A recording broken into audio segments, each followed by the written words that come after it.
మాజీ మంత్రి విడుదల రజని మరిదిని అరెస్ట్ చేసింది ఏసీబీ. హైదరాబాద్ లో అదుపులోకి తీసుకుని ఏపీకి తరలిస్తోంది. స్టోన్ క్రషర్ యజమానిని బెదిరించి వసూళ్లకు పాల్పడినట్లుగా ఆరోపణలున్నాయి. దీనిపై ఏసీబీ కేసు నమోదు చేసింది. ఈ కేసులో గోపి ఏ3గా ఉన్నారు.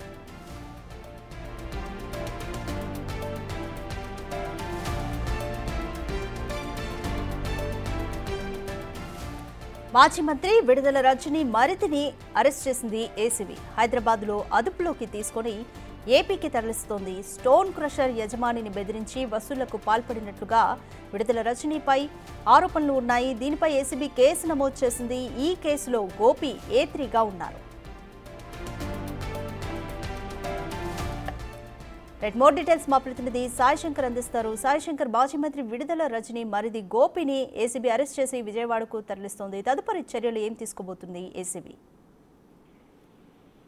శ్రీ బాలాజీ స్టోన్ క్రషర్స్ సంబంధించినటువంటి ఆయన దగ్గర డబ్బులకు సంబంధించినటువంటి వసూలు చేసినటువంటి కేసులో ఏసీబీ కేసు నమోదు చేయడం జరిగింది. ఇందులో విడుదల రజని బామర్ది గోపీనాథ్, అదేవిధంగా విడుదల రజని పిఏ ఆర్కేతో పాటు అప్పుడు విజిలెన్స్ ఎస్పీగా ఉన్నటువంటి జాషువా పైన కూడా కేసులు నమోదు చేయడం జరిగింది. ఈ కేసుకు సంబంధించినటువంటి అంశంలో విడుదల రజని మరిది అయినటువంటి విడుదల గోపీనాథ్ని ఈరోజు ఏసీబీ పోలీసులు హైదరాబాద్ లో అదుపులోకి తీసుకున్నట్లు తెలుస్తుంది. దీనికి సంబంధించి కూడా వాళ్ళు ఆయన అక్కడి నుంచి విజయవాడ కూడా తరలిస్తున్నట్లు కూడా తెలుస్తుంది.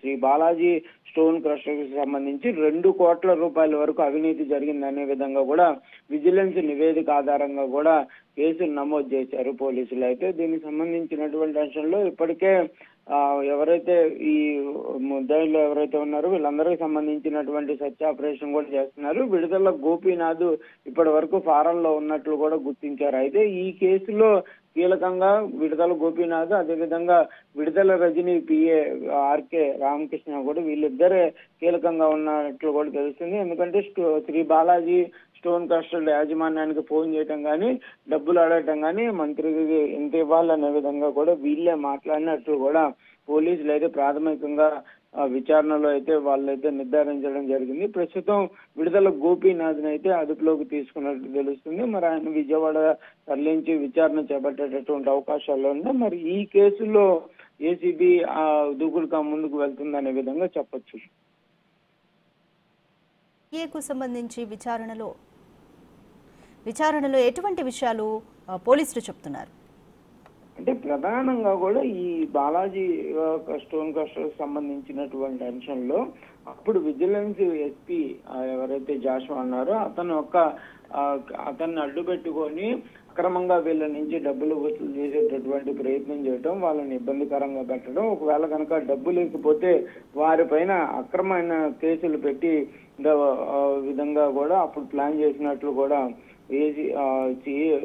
విజిలెన్స్ యొక్క నివేదికలో అయితే తెలియటం జరిగింది. దాంతో ఏసీబీ పోలీసులు దీనిపైన కేసు నమోదు చేశారు. ప్రస్తుతం అయితే విచారణ అనేది ప్రాథమికంగానే పూర్తయినటువంటి పరిస్థితులు ఉన్నాయి. ఇప్పుడు కనుక కంపల్సరిగా విడుదల గోపీనాథ్ని అదుపులోకి తీసుకుంటే ఈ కేసుకు సంబంధించినటువంటి అంశంలో కీలకమైనటువంటి అంశాలు వెలుగులోకి వచ్చేటటువంటి అవకాశాలు అయితే స్పష్టంగా కనిపిస్తున్నాయి. ఎందుకంటే ఆ రోజు అసలు ఏం జరిగింది, ఎవరు ఫోన్ చేయడం జరిగింది, ఏ విధంగా ప్లాన్ చేశారు అనే దానికి సంబంధించినటువంటి అంశాలు వెలుగులోకి వచ్చేటటువంటి అవకాశాలు ఉన్నాయి. దాంతో పాటు ఈ కేసుకు సంబంధించేనా లేకపోతే మిగిలినటువంటి స్టోన్ క్రషర్లకు సంబంధించిన వాళ్ళకు కూడా ఇలానే చేశారా అనే దానికి సంబంధించిన కోణంలో కూడా విచారణ జరిగేటటువంటి అవకాశాలు ఉన్నాయి.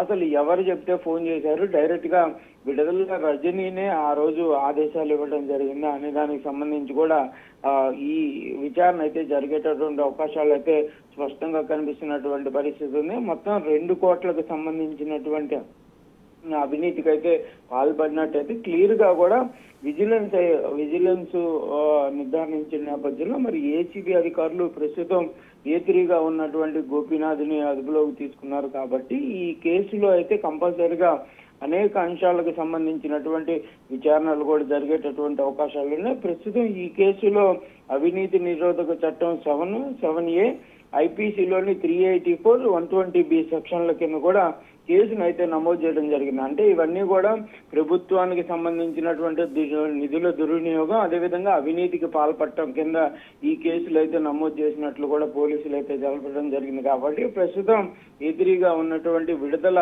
రజని మరిది గోపీనాథ్ని అయితే అదుపులో తీసుకున్నారు. కాబట్టి మరి ఏ విధంగా తీసుకుంటారు, అరెస్టు తీసుకుంటారా లేకపోతే కోర్టు ముందు ప్రొడ్యూస్ చేసేటటువంటి అవకాశాలు ఉంటాయా, విచారణ జరిపిన అనంతరం పెడతారా లేకపోతే డైరెక్ట్ గా కోర్టులో హాజరుపరిచేటటువంటి అవకాశాలు ఉన్నాయా అనేది కూడా చూడాల్సినటువంటి అంశంగా కనిపిస్తుంది. Thank you Sai Shankar.